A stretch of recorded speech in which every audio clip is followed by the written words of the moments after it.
ยินดีต้อนรับเข้าสู่ช่อง Notalis ค่ะ คลิปนี้จะเป็นการสปอยซีรีส์เรื่อง Blue Birthday ตอนที่ 4-6 ค่ะ ตอนที่ 4 นางเอกที่กลับมาโลกปัจจุบันไปที่โบสถ์ที่พระเอกเคยอยู่ เธอได้รู้ว่าพ่อแม่ที่รับเขาไปเลี้ยงทำลูกหายที่สวนสนุก เพราะพระเอกหน้าคล้ายลูกของพวกเขาที่หายไปมากเลยรับไปเลี้ยง แม่ชียังบอกว่าเขามาเยี่ยมที่นี่บ่อยๆ ทั้งยังพูดถึงเธอด้วยบอกว่าเขามีเพื่อนที่ชอบและทนุถนอมมากอยู่คนหนึ่งนางเอกยังแวะไปที่คาเฟ่ของเฮเยมินพี่สาวของพระเอกเพื่อถามเรื่องของเขาจู่ๆเฮเยมินก็พูดขึ้นมาว่าพระเอกเป็นเด็กที่ถูกเก็บมาเลี้ยงที่เขาเป็นแบบนั้นอาจจะเพราะเธอเองการกลับมาของเธออาจทำร้ายเขาเพราะเขาเริ่มที่จะทะเลาะกับพ่อแม่ตอนที่เธอกลับมาที่บ้านนางเอกพยายามจะสืบจากบันทึกของพระเอกแต่ในโลกปัจจุบันเธอเข้าถึงมันไม่ได้จึงคิดที่จะย้อนอดีตอีกครั้งในขณะที่เธอเหลือรูปภาพอีกเพียงแค่7 รูปเท่านั้นซูจินบอกกับเธอว่าอย่าผิดนัดที่สัญญากันไว้มันเป็นสิ่งที่สำคัญมากแม้นางเอกจะลืมไปแล้วทว่าก็แกล้งจำได้และรับปากอย่างดีนางเอกเข้าไปอ่านบันทึกของพระเอกอีกครั้งนางเอกพบว่าพระเอกรู้สึกแปลกแยกหลังจากลูกที่แท้จริงของครอบครัวกลับมาเขาทำผิดต่อแม่และไม่กล้าแม้แต่จะส่งข้อความนางเอกจึงกดส่งข้อความแทนพระเอกมอบเคล็ดลับในการคืนดีกับแม่ให้และยังแอบตามไปดูพระเอกคืนดีกับแม่ด้วยทำให้ลืมนัดของซูจินไปพระเอกได้รู้จากแม่เขาว่าแม้ตอนแรกเขาจะเป็นเด็กที่ถูกรับมาเลี้ยงทว่าเมื่ออยู่ด้วยกันมานานเข้าแม่ก็เห็นว่าเขาเป็นคนในครอบครัวนางเอกพบว่าเธอลืมมือถือไว้ที่ร้านอาหารเมื่อเธอกลับไปเอาก็พบว่ามีสายที่ไม่ได้รับจากซูจิน4 สายจึงนึกถึงนัดที่สัญญากับซูจินไว้ได้เธอพยายามโทรกลับไปหาทว่าซูจินไม่รับสายพอดีกับที่พระเอกโทรมาหาเขาบอกว่าอยากเจอเธอนางเอกจึงเลือกที่จะช่วยพระเอกก่อนเขาขอบคุณที่เธอช่วยให้เขาได้คืนดีกับแม่ในขณะที่นางเอกภาวนาในใจว่าขอให้เขาไม่ตายพอดีกับที่เธอเกิดอาการหูอื้อขึ้นย้อนกลับมาที่ปัจจุบันนางเอกรีบหาพระเอกในหนังสือรุ่นทว่าเธอกลับพบว่ารูปที่ควรจะเป็นเธอกับซูจินดันเปลี่ยนเป็นเธอกับคนอื่นเปิดโทรศัพท์หาเบอร์ของซูจินก็พบว่าไม่มีเธอจึงตัดสินใจโทรหาอึยยองและมุ่งไปที่บ้านของซูจินทว่าอึยยองกลับถามว่าเธอไปทำไมพวกเธอทะเลาะกันจนเลิกคบกันไปตั้งแต่ม.5 แล้วนางเอกไม่ได้ต้องการผลลัพธ์แบบนี้เธอลังเลว่าหรือการไม่แก้ไขอะไรจะเป็นสิ่งที่ดีที่สุดทว่าจู่ๆเธอก็ได้ยินเสียงเรียกจากพระเอกเขาในวัย28 ปีมาปรากฏตัวต่อหน้าเธอนางเอกจึงวิ่งเข้าไปกอดเขาอย่างรวดเร็วตอนที่ 5พระเอกแซวว่าเธอดีใจเพราะเขาหรือว่าหมูผัดเผ็ดกันแน่เธอบอกเขาว่าคิดถึงเขามากๆทว่าเขากลับบอกว่าพวกเธอเพิ่งเจอกันไปเมื่อตอนกลางวันเองนะเมื่อเห็นว่าเธอร้องไห้ก็ปาดน้ำตาออกให้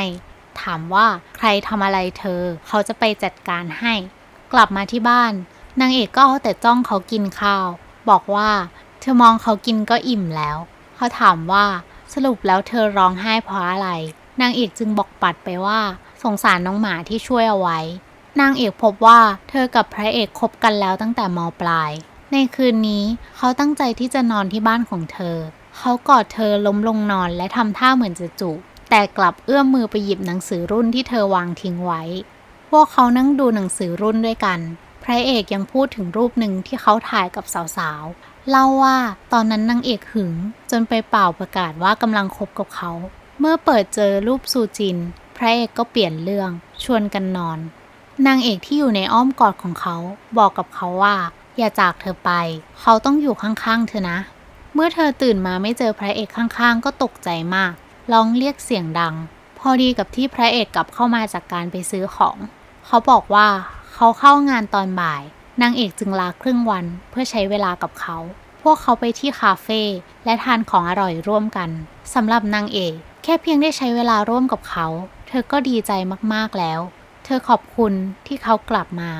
ก่อนแยกกันพระเอกคืนแหวนที่นางเอกทำตกในรถของเขาให้กับเธอนางเอกยังย้ำให้เขาขับรถอย่างระมัดระวังและมองเขาจากไปอย่างเป็นห่วงเธออารมณ์ดีมากจนเพื่อนร่วมงานแซวทั้งยังบอกว่า มีเพื่อนที่คบกับแฟนมานาน10 ปีเหมือนกับนางเอกเป็นเพื่อนที่สนิทและคอยช่วยเหลือกันอยู่เสมอเมื่อได้ฟังนางเอกก็นึกถึงซูจินขึ้นมา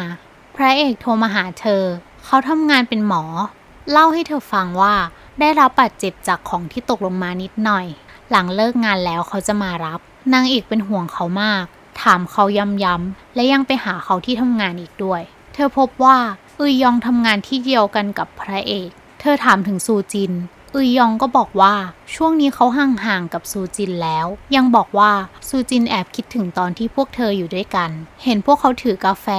เธอก็ถามถึงฮเยมินพระเอกดูสลดลงส่วนยองบอกกับเธอว่าฮเยมินตายเพราะอุบัติเหตุตั้งแต่ม.5 แล้วตายในวันที่พระเอกคืนดีกับแม่พอแม่เลือกที่จะมาหาพระเอกแม้ว่าฮเยมินเองก็นัดเธอไว้เหมือนกันนางเอกกลับมาค้นหาในอินเทอร์เน็ตก็พบว่าฮเยมินตายจากการถูกรถชนเธอคิดที่จะย้อนไปอดีตเพื่อช่วยชีวิตพระเอกรักษาสัญญากับซูจินและช่วยชีวิตฮเยมินเมื่อย้อนกลับมาก็รีบเร่งไปส่งข้อความแทนพระเอกมอบเคล็ดลับให้กับเขาบอกว่าเธออยู่ช่วยไม่ได้และจากไปตามนัดของซูจินและนั่งแท็กซี่ไปยังจุดที่ฮเยมินเกิดอุบัติเหตุเธอไปถึงและเห็นฮเยมินแล้วทว่ากลับเกิดอาการหูอื้อขึ้นมาตอนที่6แม้จะเริ่มเกิดอาการหูอื้อทว่าเธอก็สามารถช่วยฮเยมินได้ในเสี้ยววินาทีก่อนกลับมาปัจจุบันพอดีสิ่งแรกที่เธอทำคือการค้นหาเบอร์โทรศัพท์ของฮเยมินและพบว่าเธอเจอหยิบหนังสือรุ่นขึ้นมาก็พบรูปที่เธอถ่ายกับซูจินเหมือนเดิมทว่าพระเอกกลับหายไปเธอสูญเสียพระเอกไปอีกครั้งนางเอกนัดอึนซองไปเจอที่คาเฟ่ของฮเยมินขอร้องให้เขาหาเอกสารการสอบสวนคดีของพระเอกให้เพราะช่วงนั้นดันเป็นช่วงที่มีนักเรียนฆ่าตัวตายเยอะตำรวจจึงไม่ได้สอบสวนมากประกอบกับพ่อแม่ของพระเอกเสียใจมากและไม่ขอเกี่ยวข้องกับคดีทั้งยังไม่ให้ชันสูตรศพอึนซองบอกว่าหน้าหนึ่งของเอกสารไม่สำคัญและให้เธอข้ามไปนางเอกพบว่ารายการส่งข้อความของพระเอกแปลกไปจึงขอเก็บเอกสารไว้เธอถามถึงโทรศัพท์ของพระเอกพอดีกับที่ฮเยมินเดินเอาขนมมาเสิร์ฟจึงแนะนำให้เธอไปถามหากับแม่พระเอกเมื่อได้มือถือมาเธอก็พบว่าในนั้นมีข้อความที่เธอไม่ได้เป็นคนส่งบอกว่าเธอจะไปสายหน่อยให้พระเอกดื่มเครื่องดื่มรอเธอเลยทว่าเธอจำได้ว่าในตอนนั้นมีผู้หญิงคนนึงมาบอกกับเธอว่าครูเรียกเธอไปพบแต่เมื่อไปถึงเขากลับบอกว่าไม่ได้เรียกเธอมาเอกสารบอกว่าพระเอกกรีดข้อมือขวาของตัวเองโดยไม่มีร่องรอยของการลังเลที่เป็นลักษณะของการฆ่าตัวตายเลยเธอเจอข้อมูลนี้ในหน้าที่อึนซองบอกให้เธอข้ามไปนางเอกรู้สึกว่ามันแปลกและตัดสินใจย้อนอดีตไปเพื่อค้นหาด้วยตัวเองเธอไปนั่งดูพระเอกเล่นบาสและเห็นคิมชินอูผลักพระเอกจนล้มลงได้รับบาดเจ็บพระเอกกลับบอกว่าไม่เป็นไรขอแค่ต่อไปเขาระวังก็พอทว่าคิมชินอูกลับบอกเขาว่าไอคนน่ารังเกียจและเดินชนไหล่เขาจากไปพระเอกแขนพลิกนางเอกจึงอาสาพาไปส่งห้องพยาบาลเขาอิดออดบอกว่าเขาไม่ใช่เด็กนางเอกเลยเดินหนีเขารั้งไว้และขอให้เธอพาเขาไปพระเอกไม่ได้เป็นอะไรมากแต่อาจจะต้องงดใช้แขนข้างซ้ายไป2 อาทิตย์นางเอกจึงคิดขึ้นมาได้ว่ามือซ้ายเขาบาดเจ็บจะสามารถกรีดข้อมือขวาได้ยังไงแถมยังไม่มีการลังเลอีกด้วยเช้าวันเกิดเหตุเขายังใช้มือซ้ายไม่ได้ด้วยซ้ำเธอจึงรู้ว่าที่แท้แล้วเขาไม่ได้ฆ่าตัวตายจบกันไปอีก EP สำหรับการสปอยซีรีส์ปูเบิร์ธเดย์ของช่อง Notolis ถ้าทุกคนชอบหรืออยากเป็นกำลังใจให้ก็อย่าลืมกดไลค์กดแชร์กดติดตามกดกระดิ่งกิ๊งกริ๊งและรอติดตามผลงานของพวกเราด้วยนะคะอย่าลืมรักษาสุขภาพแล้วก็เจอกันคลิปหน้าค่ะ